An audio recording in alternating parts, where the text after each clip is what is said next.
Hello guys and good morning. Today we're going to show you some speed ladder exercises that you can do with your athletes. Alexander is going to perform them and I'm going to give you some information, what the drill, how the drill is called, what they are for and so forth, so that you have an understanding what you're doing and that you can emulate that with your athletes at home. Okay, here we go. First exercise we're going to do is the fast feet forward and reverse. And Alexander's going to demonstrate. So we're going to do it that you hit each leg and each square as fast as possible, going through the ladder. So you're going to do that forward and you're going to do the same thing in reverse. That's good. So after you do that, you take a little break, 10-20 seconds, and then you want to make sure you start with the other leg. So on the first time, if you started with the right leg, second time you want to start with the left leg. That's it. When you do the reverse part, make sure the upper body leans forward so that you don't fall back if you go really, really fast. Okay? That's just a quick pointer. And the exercise is very, very good for the quick step moving forward, or if you have to hit an overhead, have quick feet, that's the reason why we would do this exercise. Okay, next we're going to have the lateral fast feet. So you're facing sideways as Alexander does, and same thing, you want to hit the squares really quickly.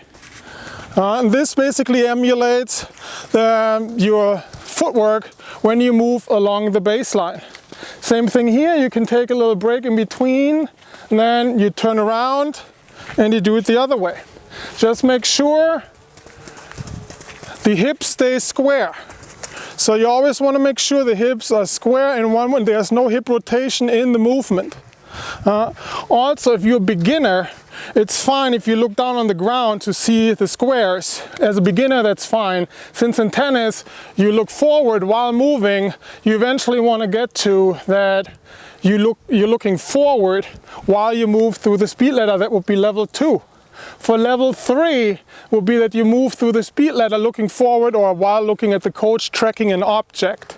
That would be level 3, the professional level, because that's what you have to do on a tennis court. You have to move forward, backward, sideways while tracking an opponent and the tennis ball. So that's what you want to eventually emulate when you do the speed ladder exercises. Okay, next one we have the jump over fast feet.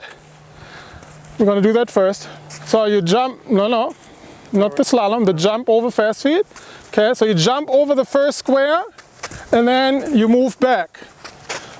We do it later on, a little bit slower. It's a great exercise for the first step sequence if you have to rush forward or if you play surf and volley, things of that nature. So you want to make sure you do it with the right side first. After you're done, you come back and then you do it with the left foot first. So you always want to make sure you do it on both sides so that you're equally fast in the starting sequence. That's it. Very good. You can also do these drills by holding a tennis racket because that's what you're actually doing in the sport. Of course, if you are involved with other sports where you don't hold anything in your hand, you also want to make sure that the upper body mechanics are in sync with lower body mechanics. But since in the sport of tennis, since we're holding a tennis racket, upper body mechanics become not that important, they're rather secondary. And so when you're doing the exercise, you can kind of neglect what happens with the upper body since you're holding a racket in your hand. Okay, next exercise, we're going to do the slalom. So basically it's a good thing if you set up the speed ladder in the doubles alley and you're basically moving sideways as Alexander does right here. And you want to make sure you jump over the sidelines just as a visual cue. And you always want to make sure you push off with the outside leg. Very important in this drill. It's also really, really great because to improve dynamic stability, because you're on one leg, you gotta stick the landing, control the body and push off to the other side, and you have to do that again. Again, those are things that you would be doing on the tennis court. That's why it's really great to do it as speed agility or speed ladder drills to emulate the movement patterns that you encounter on the tennis court. Okay, and that's basically it, right? Good. Alright guys, so that was it. There were a few exercises that we wanted to show you that you can do with your athletes. You can also do it before you actually do the training session as a dynamic warm-up if we prefer. Hope you enjoyed it. See you soon. Bye. Well, that's it again for today's episode. As usual, opinions differ. What's your point of view? Let us know below in the comment section. A brand new episode will be available next Sunday. So make sure you don't miss it and subscribe.